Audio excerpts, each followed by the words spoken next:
Hi hello plan lovers, ഇന്നൊരു ചെറിയ gardening video ആണ് കേട്ടോ. നമ്മൾ ചെറിയ കമ്പുകളൊക്കെ നട്ടു കൊടുത്തതൊക്കെ പിടിച്ചു വന്നിട്ടുണ്ട്. അതൊക്കെ ഇന്ന് മാറ്റി നടണം. പിന്നെ മെയിൻലി നിങ്ങളുടെ അടുത്ത് ഒരു ഫെർട്ടിലൈസറിൻ്റെ കാര്യം പറയാനുണ്ട്. ഫാറ്റം ഫോസ് എല്ലാവരും കേട്ടിട്ടുണ്ടാവും, മിക്കവർക്കും തന്നെ അറിയാം. എന്നാൽ അറിയാത്തവർക്ക് വേണ്ടിയാണ് ഈ വീഡിയോ. നമ്മുടെ അടീനിയാണ് കേട്ടോ, നാടൻ അടീനിയാണ്, സീഡിട്ട് പിടിപ്പിച്ചതാണ് കേട്ടോ. ഞാനിതൊന്ന് കട്ട് ചെയ്ത് കൊടുത്തു, എന്നാലേ നിറയെ ബ്രാഞ്ചസ് ഒക്കെ വരത്തുള്ളൂ. എൻ്റെ കറ ഞാൻ തുടച്ചു കൊടുത്തേ. സാഫ് അതിനകത്ത് തേച്ചിട്ടുണ്ട്. സാഫ് നല്ലൊരു ഫംഗിസൈഡാണേ. ഞാൻ ഈ 10 മണി അതിനകത്ത് കുത്തി കൊടുത്തിട്ടുണ്ടായിരുന്നു. ഇത് ഈ 10 മണിയാണ്. ഈ 10 മണി എനിക്ക് ഭയങ്കര ഇഷ്ടമാണ്, കാരണം ഇത് വിരിഞ്ഞാൽ വാടത്തില്ല, അങ്ങനെ തന്നെ നിൽക്കും. അതുകൊണ്ട് ഞാൻ ഇതെല്ലായിടത്തും എല്ലാ ചെറ്റുകളിലും ഇതൊന്ന് കുത്തി കൊടുത്തിട്ടുണ്ട് കേട്ടോ, നമ്മുടെ ഇന്ന് നഷ്ടപ്പെട്ടു പോവാതിരിക്കാൻ. പിന്നെ കുറച്ച് വിങ്കയുടെ കട്ടിങ്സ് കിട്ടിയിട്ടുണ്ട്. ഒരു റെഡ് കളറുണ്ട്, ഒരു നല്ല മജന്ത കളറുണ്ട് കേട്ടോ. അതും ഞാനപ്പോൾ വേര് പിടിപ്പിക്കാനായിട്ട് കുത്തി കൊടുത്തിട്ടുണ്ട്. അപ്പോൾ നമ്മൾ ഫാറ്റം ഫോസിനെ കുറിച്ച് പറഞ്ഞില്ലല്ലോ. അതിനു മുന്നേ വേറൊരു കാര്യമുണ്ട്. നമ്മുടെ കേരളത്തിലെ മണ്ണിനെ കുറച്ച് പുളിപ്പ് രസം കൂടുതലുണ്ട്. അപ്പോൾ നമ്മുടെ ഫെർട്ടിലൈസേഴ്സിലുള്ള നൈട്രജനൊക്കെ അബ്സോർബ് ചെയ്തെടുക്കാൻ, വലിച്ചെടുക്കാൻ ഭയങ്കര പാടാണ്. അത് നികത്താൻ വേണ്ടിയാണ് നമ്മുടെ ഫാറ്റം ഫോസ്. നമ്മുടെ ഫാറ്റം ഫോസിലുള്ള നൈട്രജൻ നമ്മുടെ ചെടികൾക്ക് പെട്ടെന്ന് വലിച്ചെടുക്കാൻ പറ്റും. നമ്മുടെ ഫാറ്റം ഫോസിൻ്റെ 40% അമോണിയം ഫോസ്ഫേറ്റും 60% അമോണിയം സൾഫേറ്റുമാണ് ഉള്ളത്.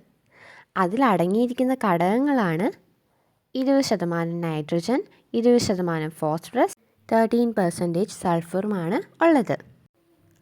അതവിടെ നിൽക്കട്ടെ. ഇതെങ്ങനെയുണ്ട്? വെള്ളം പെട്ടെന്ന് വാർന്നു പോകാൻ വേണ്ടി ചെയ്തു കൊടുത്തതാണേ. എങ്ങനെയുണ്ട്? കൊള്ളാമോ? വേറൊന്നുമല്ല കേട്ടോ, ബോട്ടിലിൻ്റെ അടപ്പെടുത്ത് ഫെവിക്വിക്ക് വെച്ച് ഒട്ടിച്ചതാണേ. പിന്നെ ഞാൻ ഇതിൻ്റെ അടിയിൽ കുറച്ച് മെറ്റൽ ഇട്ട് കൊടുക്കുന്നുണ്ട്. ഇതിനകത്ത് ഞാൻ അടീനിയാണ് കേട്ടോ നടാൻ പോകുന്നത്. ഈ അടീനിയാണ്. അപ്പം ഞാൻ ഇത് നട്ടു കൊടുത്തിട്ടുണ്ട്. അപ്പം നമ്മളിങ്ങനെ അടപ്പ് വെച്ചതുകൊണ്ടൊരു ഹൈറ്റ് കിട്ടും. അതിന് ഫ്ലോറുമായിട്ട് ടച്ച് ചെയ്തിരിക്കില്ല. അപ്പോൾ പെട്ടെന്ന് വെള്ളം ഇറങ്ങിപ്പോവുക കേട്ടോ, ഒട്ടും കെട്ടി നിൽക്കത്തില്ല. ഇതെന്താണെന്ന് മനസ്സിലായോ? ഇതാട്ടോ നമ്മുടെ ഫാറ്റം ഫോസ്. ഇങ്ങനെ തരി പോലെയാണ് ഇരിക്കുന്നത്, ബോൾ പോലെ. അപ്പം നമ്മൾ നേരത്തെ കട്ട് ചെയ്ത് കൊടുത്ത അടീനിയമില്ലേ, നമ്മുടെ സീഡിട്ട് മുളപ്പിച്ച അടീനിയം, അത് ഞാൻ കുറച്ച് ഫാറ്റം ഫോസ് ഇട്ട് കൊടുക്കുകയാണ്. ആദ്യം ചുവടൊക്കെ ഒന്ന് ഇളക്കിയിട്ട് ഈ ഫാറ്റം ഫോസ് ഇട്ട് കൊടുക്കുക കേട്ടോ. അപ്പം നമ്മുടെ ഫാറ്റം ഫോസ് വരുന്നത് 20:20:0:13 എന്ന് പറഞ്ഞ റേഷ്യോയിലാണ്. അപ്പം NPK, അതായത് നമ്മുടെ പൊട്ടാസ്യം ഇവിടെ ഇല്ല കേട്ടോ, അത് 0 ആണ്. അതിന് പകരം നമ്മുടെ 13% സൾഫറാണ് ഇതിനകത്തുള്ളത് കേട്ടോ. അപ്പോൾ ആദ്യത്തെ 20 നൈട്രജൻ, പിന്നത്തെ 20 ഫോസ്ഫറസ്, പിന്നെ 0 എന്ന് പറയുന്നത് പൊട്ടാസ്യമാണ് കേട്ടോ, അതിനകത്തില്ല. പിന്നെ സൾഫർ. പിന്നെ ഇത് നമ്മുടെ വെജിറ്റബിൾസിനൊക്കെ യൂസ് ചെയ്യാറുണ്ട്. പെട്ടെന്ന് വളരുന്ന വെജിറ്റബിൾസ് ഇല്ലേ, അതിനൊക്കെ. അപ്പോൾ പെട്ടെന്നൊരു ഗ്രോത്ത് ഉണ്ടാവും.